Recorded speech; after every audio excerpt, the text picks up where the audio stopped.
Assalamualaikum warahmatullahi wabarakatuh. Kami dari kelompok 10 yang beranggotakan Devinanda dan saya sendiri Novia Rahmadani. Baiklah, di sini kami akan mempresentasikan hasil makalah yang telah kami buat dengan judul materi Tindak Pidana Pencucian Uang. Yang pertama ada sejarah tindak pidana pencucian uang. Pencucian uang atau money laundering merupakan salah satu kejahatan kerah putih atau white collar crime. Dikatakan kejahatan kerah putih karena kejahatan tersebut terkonsep dengan sistematis dan rapi, sehingga kebanyakan dilakukan oleh orang-orang yang berintelektual tinggi. Tidak diragukan lagi perkembangan ilmu, pengetahuan, dan teknologi cukup mendukung praktik pencucian uang. Sehingga banyak pandangan pencucian uang adalah kejahatan yang lahir di era globalisasi. Namun, konsep menyamarkan hasil kejahatan ini sebenarnya sudah dilakukan sejak tahun 1920-an. Pada tahun 1920-an, para pelaku kejahatan terorganisasi di Amerika Serikat mencuci uang hitam dari usaha kejahatannya melalui usaha binatu atau laundry. Mereka banyak mendirikan usaha binatu atau laundry sebagai tempat persembunyian uang haram. Pada tahun 1980-an, money laundering atau pencucian uang semakin berkembang dengan maraknya berjualan obat bius dan narkotika. Jutaan uang hasil tindak pidana masuk dalam bisnis legal dan usaha-usaha ekonomi lain.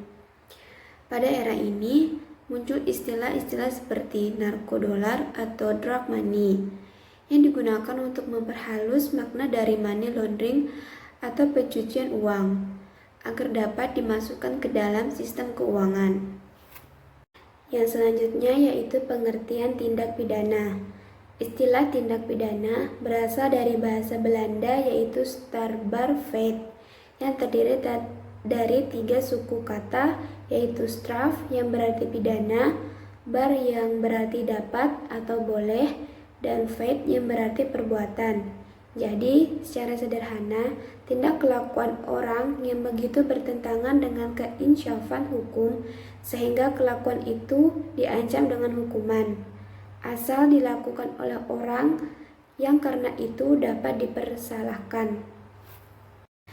Yang selanjutnya ada unsur-unsur tindak pidana. Setelah mengetahui definisi dan pengertian yang lebih mendalam dari tindak pidana itu sendiri, maka di dalam tindak pidana terdapat unsur-unsur tindak pidana. Pada hakikatnya, setiap perbuatan pidana harus ada unsur-unsur lahiriah atau fakta. Oleh perbuatan mengandung kelakuan dan akibat yang ditimbulkan karenanya.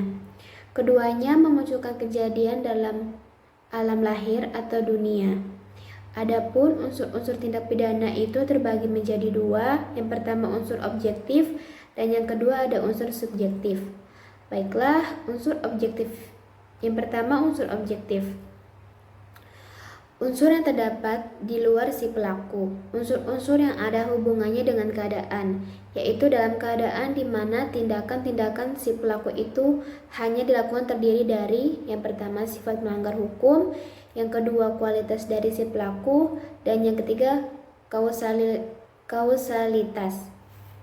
Yang kedua ada unsur subjektif. Unsur yang terdapat atau melekat pada diri si pelaku atau yang dihubungkan dengan diri si pelaku dan termasuk di dalamnya segala sesuatu yang terkandung di dalam hatinya. Unsur ini terdiri dari yang pertama ada kesengajaan atau ketidaksengajaan. Yang kedua ada maksud pada suatu percobaan seperti ditentukan dalam pasal 53 ayat 1 KUHP. Yang ketiga, macam-macam maksud seperti terdapat dalam kejahatan, pencurian, penipuan, pemerasan, dan sebagainya. Yang keempat ada merencanakan terlebih dahulu, seperti tercantum dalam pasal 340 KUHP, yaitu pembunuhan yang direncanakan terlebih dahulu. Yang kelima ada perasaan takut, seperti terdapat di dalam pasal 308 KUHP. Adapun menurut Simons, unsur-unsur tindak pidana itu terbagi menjadi 4. Yang pertama, perbuatan manusia, yaitu ada positif atau negatif, berbuat atau tidak berbuat, atau membiarkan. Yang kedua, ada diancam dengan pidana. Yang tiga, melawan hukum. Dan keempat, dilakukan dengan kesalahan. Sekian penjelasan dari saya, selanjutnya akan dijelaskan oleh rekan saya, Devinanda. Assalamualaikum warahmatullahi wabarakatuh. Perkenalkan, nama saya Devinanda. Selanjutnya saya akan melanjutkan dari rekan saya tadi, yaitu selanjutnya saya akan membacakan tentang pengertian pencucian uang. Nah, pencucian uang ini yaitu suatu upaya perbuatan untuk menyembunyikan atau menyamarkan asal-usul uang atau dana atau harta kekayaan hasil tindak pidana yang melalui berbagai transaksi keuangan agar uang atau harta kekayaan tersebut tampak seolah-olah berasal dari kegiatan yang sah atau legal. Nah, pada umumnya pelaku tindak pidana ini berusaha menyembunyikan atau menyamarkan asal-usul harta kekayaan yang merupakan hasil dari tindak pidana dengan berbagai cara agar harta kekayaan hasil kejahatannya ini sulit ditelusuri oleh aparat penegak hukum, sehingga dengan leluasa memanfaatkan harta kekayaan tersebut, baik untuk kegiatan yang sah maupun tidak sah.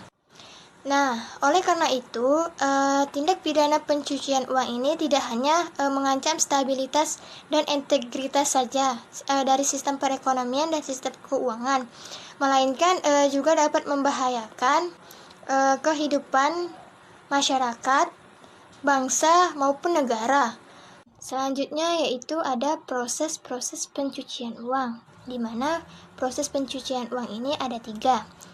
Yang pertama ada penempatan, yang kedua ada transfer, dan yang ketiga ada integration, di mana pembahasannya sebagai berikut.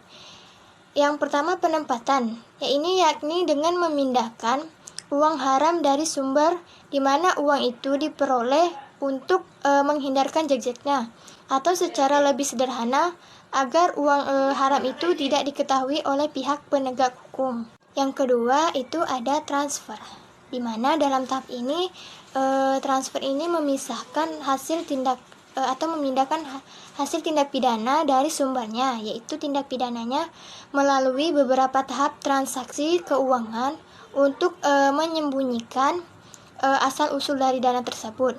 Nah, dalam kegiatan ini terdapat proses pemindahan dana dari berbagai rekening sebagai penempatan ke tempat lain melalui serangkaian transaksi dengan tujuan untuk menghilangkan jejak sumber dari dana tersebut. Nah, yang ketiga itu ada integration. Nah, dalam tahap ini dapat dikatakan bahwa pelaku menggabungkan dana yang baru dicuci dengan dana yang berasal dari sumber yang sah. Nah, sehingga lebih sulit untuk memisahkan keduanya. Setelah mencapai tahap ini, pelaku kejahatan bebas menggunakan dana tersebut dengan berbagai cara. Nah, hasil dari kejahatan ini bisa diinvestasikan kembali ke dalam kegiatan kriminal dan kemudian digunakan untuk melakukan kejahatan yang lainnya. Nah, untuk pembahasan yang terakhir yaitu ada ciri-ciri orang yang sedang melakukan kegiatan pencucian uang. Yang pertama, ada hasil dana atau aset yang diperoleh akan disimpan pada sistem keuangan. Dan yang kedua, melakukan kegiatan dana ataupun aset agar semakin sulit dilacak oleh sumbernya. Dan yang ketiga, ada memanfaatkan dana untuk bisa membeli suatu aset pada suatu wilayah. Baiklah, mungkin itu saja yang dapat saya sampaikan.